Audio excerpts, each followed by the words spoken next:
Hey everybody, how are we doing? So this is part two to our political series. We had Britain first as part one, and people were asking for more. So we're doing reform. So I'm just going to briefly touch on what reform are about, a little bit of history of them. They're quite a new party. They were only founded a few years ago, and they were previously called the Brexit Party under Nigel Farage, and now they are the Reform Party under Richard Tice. Nigel Farage is still a treasurer on here. You know, he hasn't left completely, but he's not leader. So we're going to have a little look about what they're about. They are a socially conservative, sort of right-leaning party, sort of just right of centre, where the Tories used to be. Okay, so a little bit of spiel, but I won't read it all, but we'll just give you a few lines. As a nation, we have so much potential, so much that we should be optimistic about.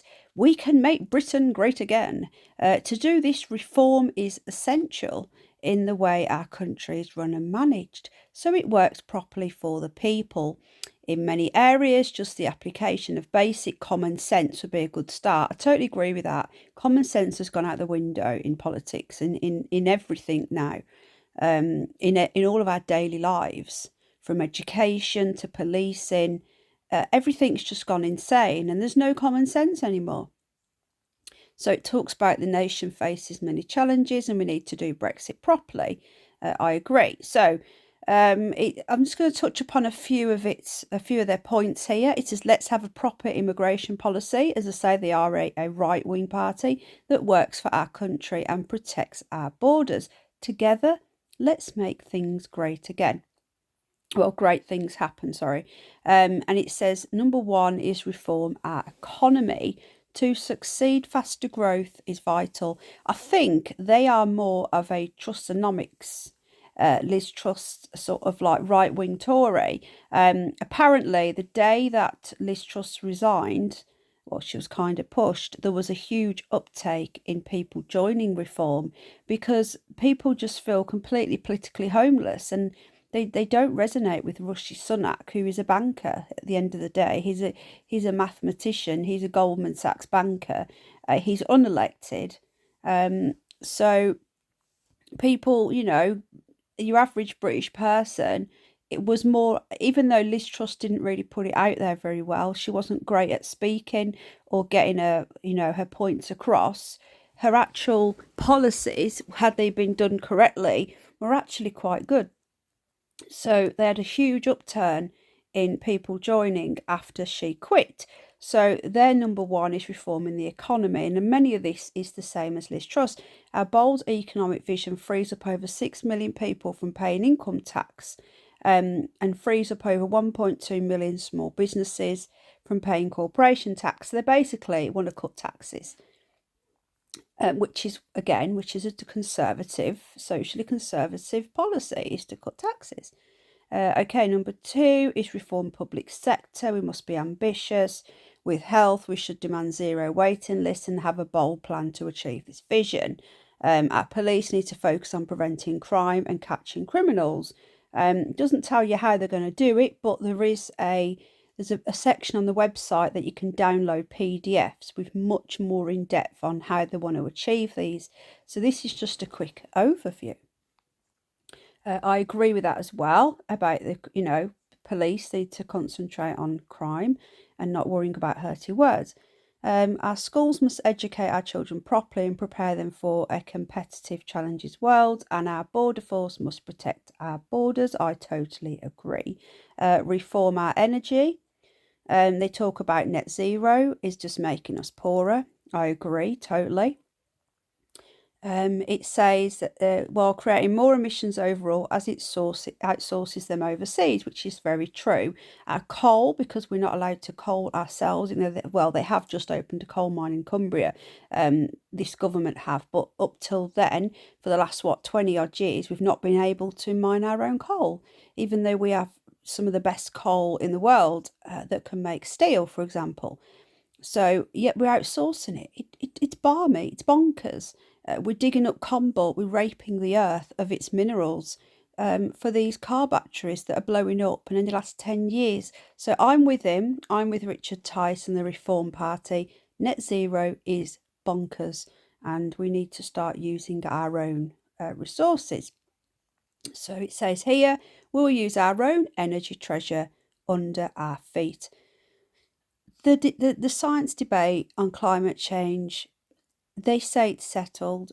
I don't think it is. I've looked at many research papers that say that coal renews itself every 4 years. So, but they don't want you to know that. They want you to believe that we're all going to be underwater in 10 years' time, which they've been telling us for decades. But anyway, it carries on. It says we would also nationalise 50% of key utility companies to stop consumers being ripped off, with the other 50% owned by British pension funds for British pensioners. So that's interesting. I do believe in nationalising the utility companies. I think a lot of stuff should come back under government ownership, in my opinion. Number 4, reform our institutions. Major change is needed. The bodies that impact our lives, the unelected cronyism of the House of Lords, the unaccountable civil services, and the bloated BBC. Reform is essential to our voting system, I agree, so it is fairer and more representative. The two-party system embeds the status quo and prevents real change. Together, let's make Britain great. So that's from Richard Tice, leader of Reform. So I'll put the link into this website. Like I say, you can actually go into, it says Reform Policies, and you can download Reform is Essential. So there's their strategies, an outline of their policies. So they actually have a manifesto, which is good. Emergency Health and Social Care Recovery Plan.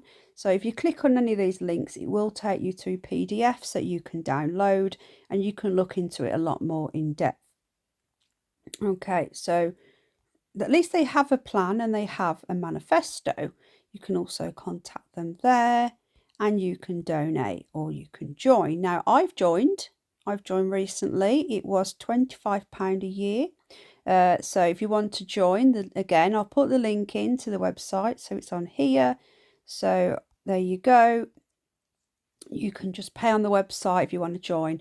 I'm not advocating for anyone joining. It's just, this is how you join. I'm not telling people what to do. I personally have joined Reform. It says here, we are required by law that all donations exceeding £500 are permissible, so that you will be, if you do want to donate more than that amount, you will be public, but I don't think many of you will anyway. But that's how you join. So just touching upon, there was a few people rather upset with Richard Tice recently when he was seen to, I can't really talk about it on here, but he sort of threw Andrew Bridgen under the bus regarding the old, you know what, that we can't talk about.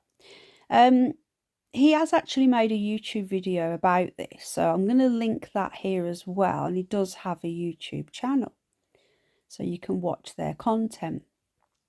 Again, I'm not going to go into it too much because we're not allowed, but Richard Tice has come out and said that he is against mandates. He is against children having it, and he's reiterated his position. I think he made a big mistake by not backing Andrew Bridgen, but I can also understand why he did that.